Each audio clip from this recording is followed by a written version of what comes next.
Hello everyone, welcome to Learner B. I am Shivani Chauhan. इस video में हम लोग देखेंगे क्लास 7th जो आपकी है ना, उसकी सप्लीमेंट्री बुक है महाभारत, उसका चैप्टर 10। इससे पहले के हम लोग चैप्टर्स इसमें कवर कर चुके हैं 9 चैप्टर्स तक।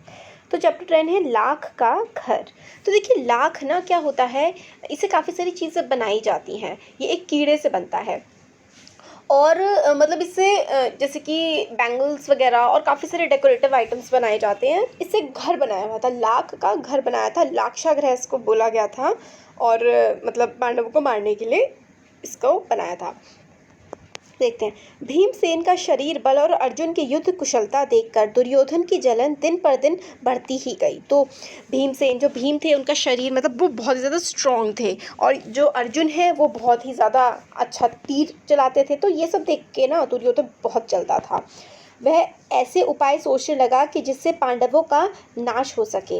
इस कुमंत्रणा में उसका मामा शकुनी और कर्ण सलाहकार बने हुए थे। तो कर्ण और मामा जो शकुनी थे, किसके मामा? इसके दुर्योधन के मामा। ये उनके सलाहकार बने थे कि किस तरीके से पांडवों को खत्म करा जाए, उन्हें मारा जाए। बुरे धृतराष्ट्र बुद्धिमान थे, अपने भतीजों से उन्हें स्नेह भी काफ़ी था, परंतु अपने पुत्रों से उनका मोह भी अधिक था। तो मतलब जो धृतराष्ट्र थे, दुर्योधन के फादर, वो अपने बेटों से भी प्यार करते थे, अपने भतीजों से भी, अपने भाई के बेटों से भी करते थे प्यार, बट अपने बेटों की तरफ उनका झुकाव बहुत ज़्यादा था। दृढ़ निश्चय की उनमें कमी थी, पर वह किसी बात पर स्थिर नहीं रह सकते थे। मतलब अपनी बातें बहुत ज़्यादा बदलते रहते थे। अपने बेटे पर अंकुश रखने की शक्ति उनमें नहीं थी। अपने बेटे को वो कंट्रोल में भी नहीं रख पाते थे, दुर्योधन को। इस कारण यह जानते हुए भी कि दुर्योधन कुराह पर चल रहा है, उन्होंने उसी का साथ दिया। तो मतलब दुर्योधन इतना कुछ गलत कर रहा था, फिर भी उन्होंने अपने बेटे का ही साथ दिया। इधर पांडवों की लोकप्रियता दिन प्रतिदिन बढ़ती जा रही थी। चौराहों और सभा समाजों में लोग कहते हैं कि राजगद्दी पर बैठने के योग्य तो युधिष्ठिर ही है। तो सब कहते हैं कि युधिष्ठिर ही जो है उसको राजा बनना चाहिए। वे कहते थे धृतराष्ट्र तो जन्म से अंधे थे, इस कारण उनके छोटे भाई पांडु ही सिंहासन पर बैठे थे। उनकी अकाल मृत्यु हो जाने और पांडवों के बालक होने के कारण कुछ समय के लिए धृतराष्ट्र ने राजकाज संभाला था। तो लोग कहते थे धृतराष्ट्र ने तो कुछ समय के लिए ही राजकाज संभाला था, क्योंकि पांडु की तो मृत्यु हो गई और उनके बच्चे छोटे थे।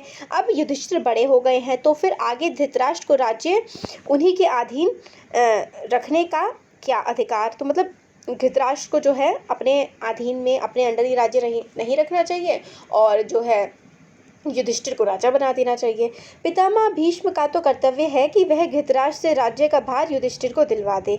युधिष्ठिर ही सारी प्रजा के साथ न्यायपूर्वक व्यवहार कर सकेंगे। तो लोग चाहते थे कि युधिष्ठिर राजा बन जाए।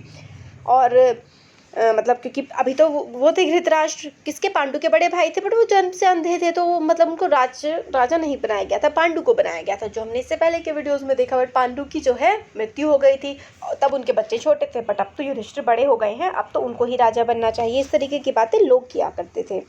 ज्यों ज्यों पांडवों की लोकप्रियता दिखाई देती थी, ईर्ष्या से और भी अधिक उड़ने लगता था। तो जैसे मतलब देखते थे कि पांडव कितने पॉपुलर हो रहे हैं, तो ये जो धृतराष्ट्र के पुत्र दुर्योधन और उसके भाई बहुत जलने लगे थे पांडवों से। एक दिन धृतराष्ट्र को अकेले में पाकर दुर्योधन बोला, पिताजी, पूर्ववासी तरह तरह की बातें करते हैं। मतलब शहर के लोग यहाँ पे बहुत अलग अलग तरह की बातें करते हैं। जन्म से न दिखाई देने के कारण आप बड़े होते हुए भी राज्य से वंचित रह गए। राज सत्ता आपके भाई के हाथों में चली गई। अब यदि युधिष्ठिर को राजा बना दिया गया तो फिर पीढ़ियों तक हम राज्य की आशा नहीं कर सकेंगे। पिताजी, हमसे तो यह अपमान न सहा जाएगा। तो वो कहता था कि अगर युधिष्ठिर को राजा बना दिया तो फिर तो हमारे हाथ से तो राज्य गया, हमें तो यह कभी मिल ही नहीं पाएगा। ये सुनकर राजा धृतराष्ट्र सोच में पड़ गए। बोले, बेटा, तुम्हारा कहना ठीक है, लेकिन युधिष्ठिर के विरुद्ध कुछ करना भी तो कठिन है। युधिष्ठिर धर्मानुसार चलता है, सबसे समान स्नेह करता है, अपने पिता के समान ही गुणवान है, इस कारण प्रजाजन भी उसे चाहते हैं। तो वो कहते हैं कि युधिष्ठिर है ही इतना गुणवान, इसलिए प्रजा के लोग उसे बहुत ज़्यादा पसंद करते हैं। ये सुनकर दुर्योधन बोला, पिताजी, आपको और कुछ नहीं करना है, सिर्फ पांडवों को किसी न किसी बहाने वारणाव्रत के मेले में भेज दीजिए। मैं आपको विश्वास दिलाता हूँ, इतनी सी बात से हमारा कुछ भी नहीं कुछ भी बिगाड़ नहीं होगा। तो वो कहता है कि आप इनको बस जो है वारणावत भिजवा दीजिए और फिर बाकी सब मैं देख लूँगा। इस बीच अपने पिता पर और अधिक दबाव डालने के इरादे से दुर्योधन ने कुछ नीतिज्ञों को अपने पक्ष में ले लिया, मतलब कुछ और लोगों को अपने पक्ष में ले लिया। वे बारी बारी से धृतराष्ट्र के पास जाकर पांडवों के विरुद्ध उन्हें उकसाने लगे। इनमें कर्णिक नाम का ब्राह्मण मुख्य था, जो शकुनी का मंत्री था। उसने धृतराष्ट्र को राजनीतिक चालों का भेद बताते हुए अनेक उदाहरणों एवं प्रमाणों से अपनी दलीलों की पुष्टि की। मतलब वो अलग अलग एग्जाम्पल्स दे के कहते थे कि भाई आप कुछ गलत नहीं कर रहे अपने बेटे को राज्य दे के, वो तो दूसरे का, आपके भाई का बेटा है, उसको जाने दीजिए, आप अपने बच्चों के बारे में सोचिए। इस तरीके की बातें, ऐसे भड़काने वाली बातें बहुत सारे लोग करने लगे।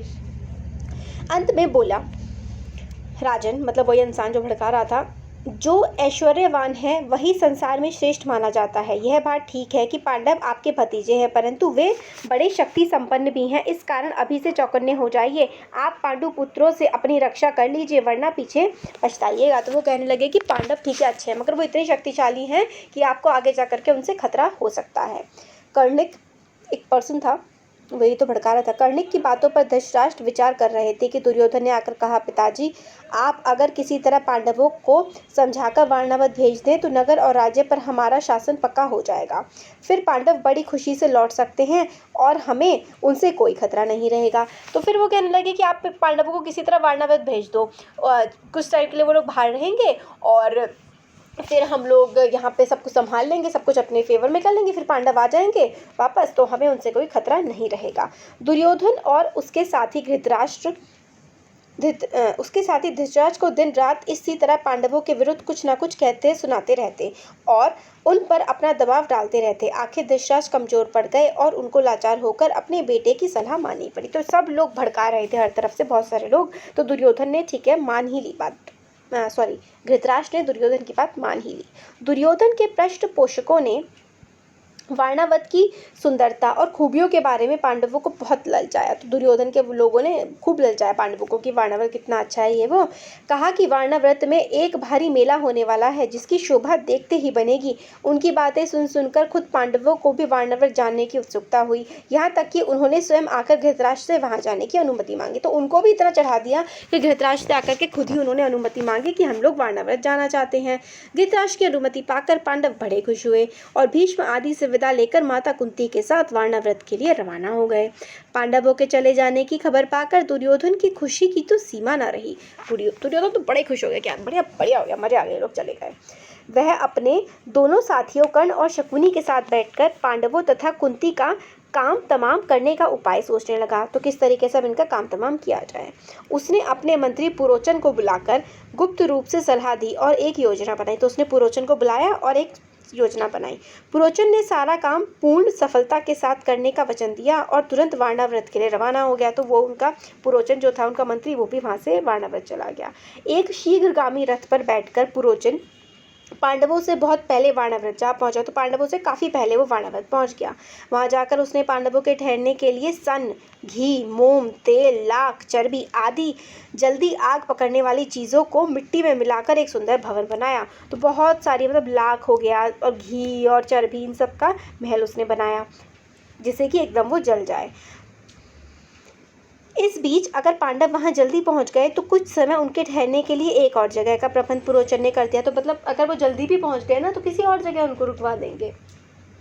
तो दुर्योधन की योजना यह थी कि कुछ दिनों तक पांडवों को लाख के भवन में आराम से रहने दिया जाए और जब वे पूर्ण रूप से निशंक हो जाएं तब रात में भवन को आग लगा दी जाए, जिससे पांडव तो जलकर भस्म हो जाएं और कौरवों पर भी कोई दोष न लगा सके।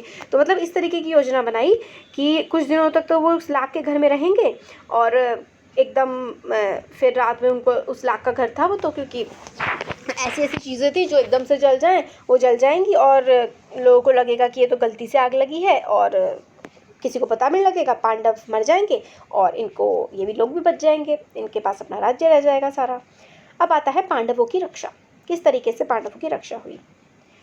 पांचों पांडव माता कुंती के साथ वारणावत के लिए चल पड़े। उनके हस्तिनापुर छोड़कर वारणावत जाने की खबर पाकर नगर के लोग उनके साथ हो लिए। बहुत दूर जाने के बाद युधिष्ठिर का कहा मानकर नगरवासियों को लौट जाना पड़ा। तो ये लोग भी जा रहे थे तो हस्तिनापुर के काफ़ी लोग उनके साथ चले। फिर युधिष्ठिर ने समझा दिया और फिर वो वापस चले गए अपने। ठीक है, दुर्योधन के षड्यंत्र और उससे बचने का उपाय विदुर ने युधिष्ठिर को इस तरह गूढ़ भाषा में सिखा दिया था कि जिससे दूसरे लोग ना समझ सकें। तो देखिए कि कुछ गड़बड़ है। ये जो विदुर थे ना, विदुर तो बहुत ही ज़्यादा, आप हम लोगों ने इससे पहले भी देखा था कि वो बहुत ही ज़्यादा होशियार थे। तो उनको समझ में आ गया था कि कोई ना कोई गड़बड़ तो ये दुर्योधन ज़रूर करने वाला है। तो इसलिए ना विदुर ने युधिष्ठिर को एक तरह से साइन लैंग्वेज में समझा दिया था कि कुछ गड़बड़ वहाँ पे हो सकती है। वाणाव्रत के लोग पांडवों के आगमन की खबर पाकर बड़े खुश हुए और उनके वहाँ पहुँचने पर उन्होंने बड़े ठाठ से उनका स्वागत किया। जब तक लाख का भवन तैयार हुआ, पांडव दूसरे घरों में रहते रहे जहाँ पुरोचन ने पहले से ही उनके ठहरने का प्रबंध कर रखा था। लाख का भवन बनकर तैयार हो गया तो पुरोचन उन्हें उसमें ले गया। भवन में प्रवेश करते ही युधिष्ठिर ने उसे खूब ध्यान से देखा। विदुर की बातें उन्हें याद थीं। ध्यान से देखने पर युधिष्ठिर को पता चल गया कि यह घर जल्दी से आग लगने वाली चीज़ों से बना हुआ है। युधिष्ठिर ने भीम को भी यह भेद बता दिया। तो युधिष्ठिर को समझ में आ गया कि ये जल्दी से जलने वाला बना रखा है और उसने भीम को भी ये बता दिया, पर साथ ही उसे सावधान करते हुए कहा, यद्यपि यह साफ मालूम हो गया है कि यह स्थान खतरनाक है, फिर भी हमें विचलित नहीं होना चाहिए।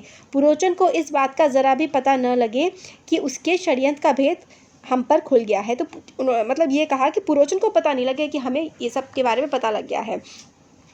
मौका पाकर हमें यहाँ से निकल भागना होगा, पर अभी हमें जल्दी से कोई काम नहीं करना चाहिए जिससे शत्रु के मन में ज़रा भी संदेह पैदा होने की संभावना हो। तो उन्होंने इस तरीके से किया कि जो ये दुर्योधन और पुरोचन वगैरह थे कि इन्हें पता ही ना लगे कि पांडव समझ गए हैं कि कुछ गड़बड़ है।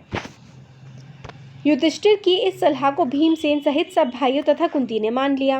वे उसी लाख के भवन में रहने लगे। इतने में विदुर का भेजा हुआ एक सुरंग बनाने वाला कारीगर वाणावत नगर में आ गया। तो सुरंग बनाने वाला कारीगर आ गया। उसने एक दिन पांडवों को अकेले में पाकर उन्हें अपना परिचय देते हुए कहा, आप लोगों की भलाई के लिए हस्तिनापुर से रवाना होते समय विदुर ने युधिष्ठिर से सांकेतिक भाषा में कुछ कहा था। वह बात मैं जानता हूँ। यदि मेरे सच्चे मित्र होने का सबूत है, आप मुझ पर भरोसा रखें। मैं आप लोगों की रक्षा का प्रबंध करने के लिए आया हूँ। तो एक सुरंग खोदने वाला, ताकि वो बाहर से तो वो घर में आग लग जाए, बट वो ज़मीन के सहारे, सुरंग के सहारे नीचे नीचे निकल जाए। और उसने कहा कि मुझे विदुर ने भेजा है और ये किस वजह से भेजा है, क्या है, ये सब मुझे पता है, इसलिए आप मुझे अपना दोस्त समझें। इसके बाद वह कारीगर महल में पहुंच गया और गुप्त रूप से कुछ दिनों में ही उसमें एक सुरंग बना दी। इस रास्ते में पांडव महल के अंदर से नीचे ही नीचे चार दीवारी और गहरी खाई को लांघकर सुरक्षित बेखटे के बाहर निकल सकते थे। तो सुरक्षित बाहर निकल सकते थे सुरंग के सहारे। यह काम इतने गुप्त रूप से और इस खूबी से हुआ कि पुरोचन का अंत तक इस बात की खबर नहीं लगी। मतलब पुरोचन को पता ही नहीं लगा कि ऐसा कुछ भी हो रहा है। पुरोचन ने लाख के भवन के द्वार पर ही अपने रहने के लिए स्थान बनवा लिया था। इस कारण पांडवों को भी सारी रात हथियार लेकर चौकन्ने रहना पड़ता था। तो पांडवों को भी काफ़ी ज़्यादा चौकन्ने रहना पड़ता था। ये देखिए सुरंग की वो खोदी जा रही है। एक दिन पुरोचन ने सोचा कि अब पांडवों का काम तमाम करने का समय आ गया है। समझदार युधिष्ठिर उसके रंग ढंग तो ताड़ गए कि वह क्या सोच रहा है। तो पुरोचन ने सोचा कि अब इनको ख़त्म करने का समय आ गया, बट युधिष्ठिर ये सब समझ गए थे। युधिष्ठिर की सलाह से माता कुंती ने उसी रात को एक बड़े भोज का प्रबंध किया। तो माता कुंती ने काफ़ी एक भोज का प्रबंध किया। नगर के सभी लोगों को भोजन कराया गया। बड़ी धूमधाम रही, मानो कोई बड़ा उत्सव हो। खूब खा पीकर भवन के सब कर्मचारी गहरी नींद में सो गए। पुरोचन भी सो गया। आधी रात के समय भीमसेन ने भवन में कई जगह आग लगा दी। तो पुरोचन को आग लगाने की जरूरत ही नहीं पड़ी, भीम ने खुद ही आग लगा दी। फिर सारे के सारे भाई, पांचों भाई और माता कुंती के साथ सुरंग के रास्ते के सहारे वो नीचे बाहर निकल गए। भवन से बाहर वे निकले ही थे कि आग ने सारे भवन को अपनी लपटों में ले लिया। पुरोचन के रहने के मकान में भी आग लग गई। सारे नगर के लोग इकट्ठा हो गए और पांडवों के भवन को भयंकर आग की भेंट होते देखकर हाहाकार मचाने लगे। लोग इकट्ठा हो गए वहाँ पे और देखने लगे कि पांडव तो इसमें थे और इसमें आग लग गई है। कौरवों के अत्याचार से जनता क्षुब्ध हो उठी और तरह तरह से कौरवों की निंदा करने लगी।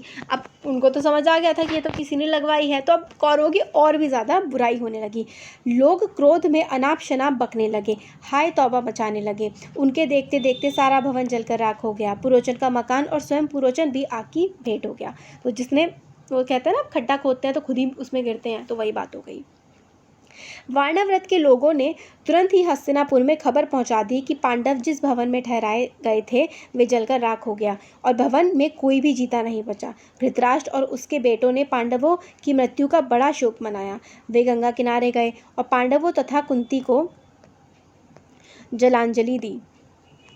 फिर सब मिलकर बड़े जोर जोर से रोते और विलाप करते हुए घर लौटे, परंतु दार्शनिक विदुर ने शोक को मन में ही दबा लिया, अधिक शोक प्रदर्शन ना किया। इसके अलावा विदुर को यह भी पक्का विश्वास था कि पांडव लाख के भवन से बचकर निकल गए होंगे। पितामह भीष्म तो मानो शोक के सागर में ही थे, पर उनको विदुर ने धीरज बंधाया और पांडवों के बचाव के लिए किए गए अपने सारे प्रबंध का हाल बताकर चिंता मुक्त कर दिया।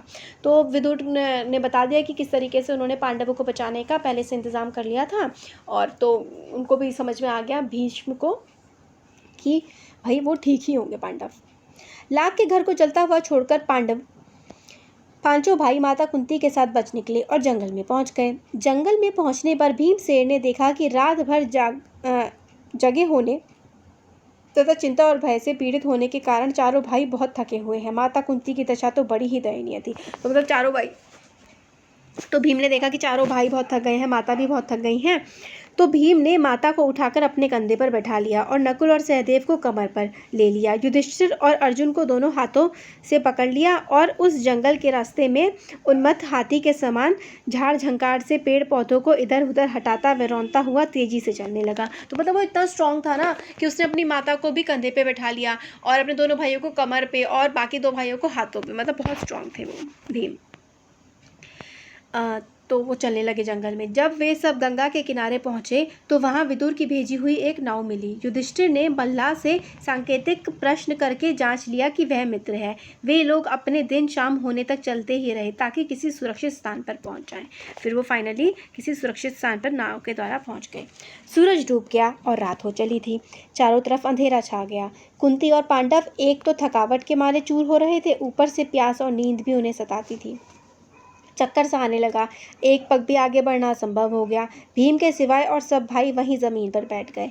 कुंती से तो बैठा भी नहीं गया। वह दीन भाव से बोली, मैं तो प्यास से मरी जा रही हूँ अब मुझसे बिल्कुल चला नहीं जाता। धृतराष्ट्र के बेटे चाहें तो भले ही मुझे यहाँ से उठा ले जाएं, मैं तो यहीं पड़ी रहूँगी। यह कहकर कुंती ज़मीन पर गिरकर बेहोश हो गई। तो मतलब इतनी बुरी हालत हो गई थी उन लोगों की कि कुंती तो बेहोश ही हो गई।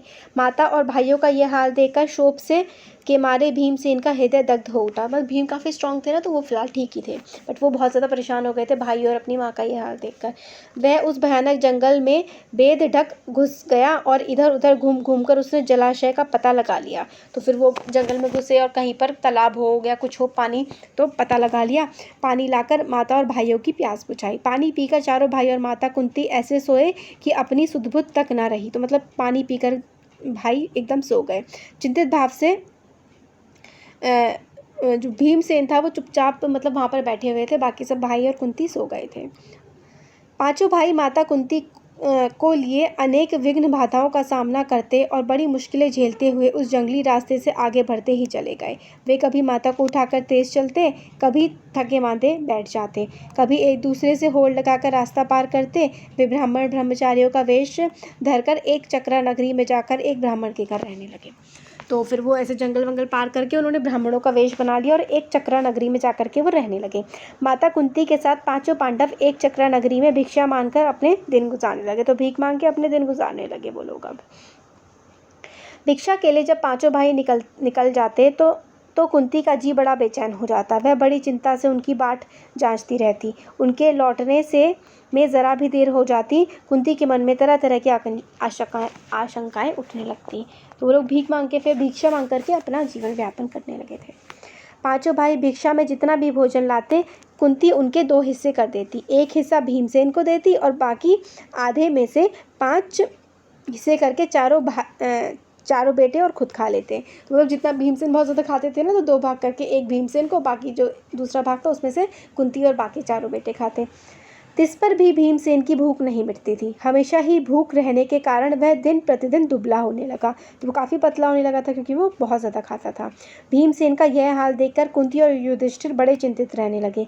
थोड़े से भोजन से पेट ना भरता था, सो भीमसेन ने एक कुम्हार से दोस्ती कर ली। तो भीमसेन ने कुम्हार से फ्रेंडशिप कर ली। उसने मिट्टी आदि खोदने में मदद करके उसको खुश कर दिया। कुम्हार भीम से बड़ा खुश हुआ और एक बड़ी भारी हंडी बनाकर उसे दे दी। भीम उसी हंडी को लेकर भिक्षा के लिए निकलने लगा। उसका विशाल शरीर और उसकी वह विलक्षण हांडी देखकर बच्चे तो हंसते हंसते लोटपोट हो जाते। तो उसका इतना बड़ा शरीर और इतनी बड़ी हांडी देख करके बच्चे खूब हंसते। एक दिन चारों भाई भिक्षा के लिए गए। अकेला भीमसेन ही माता कुंती के साथ घर पर रहा। इतने में ब्राह्मण के घर के भीतर से बिलक बिलक कर रोने की आवाज़ आई। अंदर जाकर देखा कि ब्राह्मण और उसकी पत्नी आंखों में आंसू भरे सिसकियां लेते हुए एक दूसरे से बातें कर रहे हैं। तो एक दिन चारों भाई भिक्षा लेने चले गए। भीम अपनी माँ के साथ था तो रोने की आवाज़ आने लगी। तो फिर उन्होंने देखा कि भाई क्यों रो रहे हैं। ब्राह्मण बड़े दुखी हृदय से अपनी पत्नी से कह रहा था, कितनी ही बार मैंने तो तुम्हें समझाया कि इस अंधेरी नगरी को छोड़कर कहीं और चले जाएं, पर तुम नहीं मानी। यहीं हट करती रही कि यह मेरे बाप दादा का गांव है, यहीं रहूँगी। तो फिर वो कह रहा होता है अपनी वाइफ से कि मैंने कितनी बार कहा कि ये जो अंधेरी नगरी है, इतना ख़राब नगर है, यहाँ से चले जाते हैं, बट तुम नहीं मानी। बोलने लगी यहीं रहूँगी।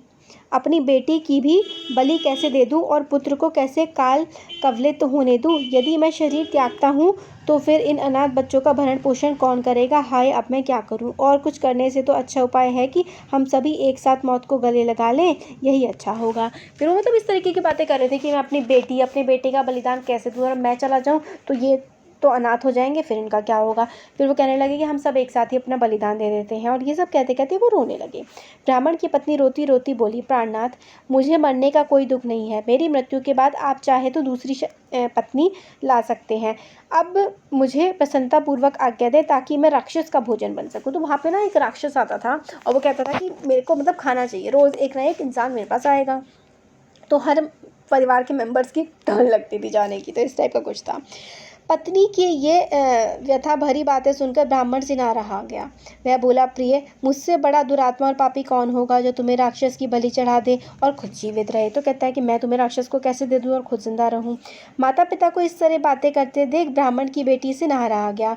उसने करुण स्वर में कहा, पिताजी, अच्छा तो यह है कि राक्षस के पास आप मुझे भेज दें। सबको इस तरह रोते देखकर ब्राह्मण का नन्हा सा बालक पास में पड़ी हुई सूखी लकड़ी हाथ में लेकर घुमाता हुआ बोला, उस राक्षस को तो मैं इस लकड़ी से इस तरह ज़ोर से मार डालूंगा।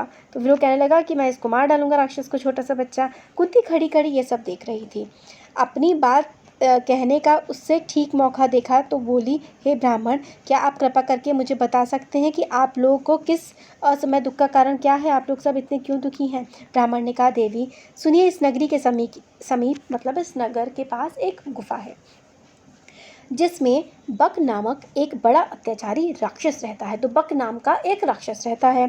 पिछले 13 वर्षों से इसी नगरी के लोगों पर बड़े जुर्म ढा रहा है। इस देश का राजा, जो वेत्रक्रिय नाम के महल में रहता है, इतना निकम्मा है कि प्रजा को राक्षस के अत्याचार से बचा नहीं सकता। तो कहता है यहाँ का राजा इतना निकम्मा है कि राक्षस के अत्याचार से प्रजा को बचा नहीं सकता। इससे घबराकर नगर के लोगों ने मिलकर उससे बड़े अनुनय विनय की कि कोई ना कोई नियम बना लें। बकासुर ने लोगों की यह बात मान ली और तब से इस समझौते के अनुसार यह नियम बना हुआ है कि लोग बारी बारी से एक एक आदमी और खाने की चीज़ें हर सप्ताह उसे पहुंचा दिया करेंगे। तो एक आदमी और बाकी खाने की चीज़ें हर हफ्ते बकासुर के पास पहुंच जाएंगी ताकि वो सबको ना मारे। इस सप्ताह में उस राक्षस के खाने के लिए आदमी और भोजन भेजने की हमारी बारी है। अब तो मैंने यही सोचा है कि सबको साथ लेकर ही राक्षस के पास चला जाऊँगा। आपने पूछा सो आपको बता दिया। इस कष्ट को दूर करना तो आपके बस में है नहीं।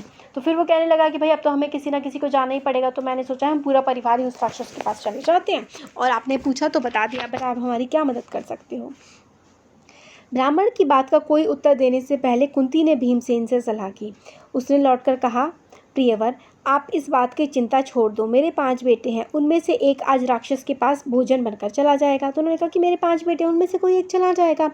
सुनकर ब्राह्मण चौंक पड़ा और बोला, आप भी कैसी बात कहती हैं? आप हमारी अतिथि हैं, हमारे घर में आश्रय लिए हुए हैं। आपके बेटे को मौत के मुँह में मैं भेजूँ, यह कहाँ का न्याय है? मुझसे यह नहीं हो सकता। तो कहता है कि आप हमारे अतिथि हैं, आपके बेटे को मैं कैसे भेज सकता हूँ।